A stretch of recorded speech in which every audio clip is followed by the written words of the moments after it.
Ashama kabajamtoota lama Oromoo qaqqaaliiwwan akkam fayyaa jirtu nagaa keessanii nagaa kooti isinis bakka jirtanitti baga naganaaf jiraatan isin jedhe egaa harrasichuudha akkuma baratame akkuma aadaa barumsa koon qabadhee isin dhiyaadhee jira barumsichi keenya har'aadha maali kan jedhu wajjin itti deemnee kan ilaalu ta'a maalidha kan jedhu dura nuti kan beeynu suuraa viidiyoo appilikeeshina dokumentii garagaraa dhoksuudha har'a ammoo maqaa nuti bilbila keenya keessatti nam tokko seef ittiin godhanne jechuudha dhoksuuf kan gargaaru aappicha akkasii isiniif qabadhee dhufee jira. Aappicha immoo isa akka argattan booda isinitti hima. Isa dura garuu warroonni haaraa taatan chaayinaal koo kanaaf baga nagaan dhuftan isin jecha barsiisaa Oromoo Studio aappii jedhama.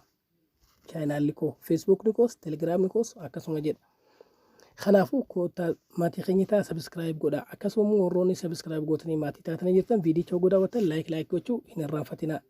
Maaliif akka deddeebinee nuti dhiifnu waan nu jajjabeessuuf jechuudha. Barumsa hedduu argachuu barbaadan jechuudha. Kanaaf immoo isa kana hangana jecha gama barumsichaatti gochiisna barsu appilikeeshinichi keenya har'aadha isa kana jechuudha. Appilikeeshinicha isa akka argattan booda kan wajjin ilaallu ta'a. Ammaaf garuu appilikeeshinichi haala kanaan hogguu dhufe jechuudha. Kaalkuleetar jedha. Fakkeenyaaf bilaak paatarni jedha. Haaluma argaa jirtaniin nambar paaswoordi jedha. Kan feene filanna. Fakkeenyaaf bifa kaalkuleetaraatiin yoo gochuu barbaanne jechuudha.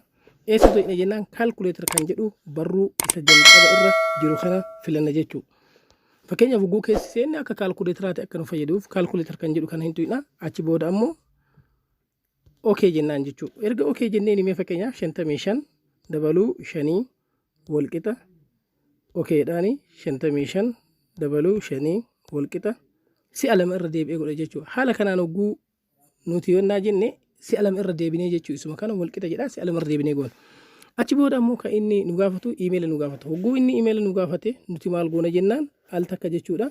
Baak jennee uf duuba deebine xiyyaa gubbaarra jirtu tanaan jechuudha. Xiyyaan tun isinitti mul'atti jee yaada. Isii tanaan ta'amma xiyyaa isin agarsiisi tanaan baak jennee uf duuba deebine kunoo isii tanaan jechuudha. Hogguu isii tanaan baak jennee al takka uf duuba deebine okee nuun jedha. Okee jennaani aga hayyama nu gaafata hayyama kennaa fi haala kanaan maqoota nuti as keessaa qabnu guutuu isaa nuuf fida. Fakkeenyaaf haala kanaan hogguu inni nuuf fideetiin jedhe fakkeenyaaf maqoota as keessa jiran guutuu isaa haala kanaan naaf fida. Fakkeenyaaf nama maqaa dhoksuu barbaadu as keessaa jechuudha. Yoo maqaa wahii dhoksuu barbaadeef fakkeenyaaf nama as keessaa maqaa kanneen dhoksuu barbaada yoo ta'e haala kanaan jechuudha.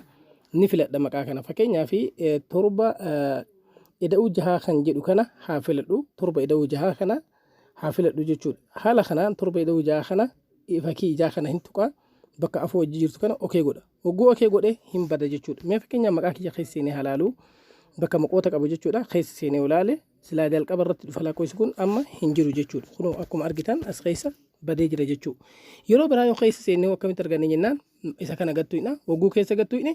Namni biraa bifa kaalkuleetaraatiin fayyadamuu danda'a. Nuti meeqa goone jennaan reefu 55 pilaas 5 walqixa. Jennee yoo jenne keessa nu galcha jechuudha haala kanaan. Haala kanaan jechuudha appilikeeshinicha hogguu keessa seennee jenne garan as harkifna jechuudha. Lakkoofsi keenya ka dhoksine kunoo bakka kanatti argama jechuudha. Gabaabbinumaan as keessatti argana.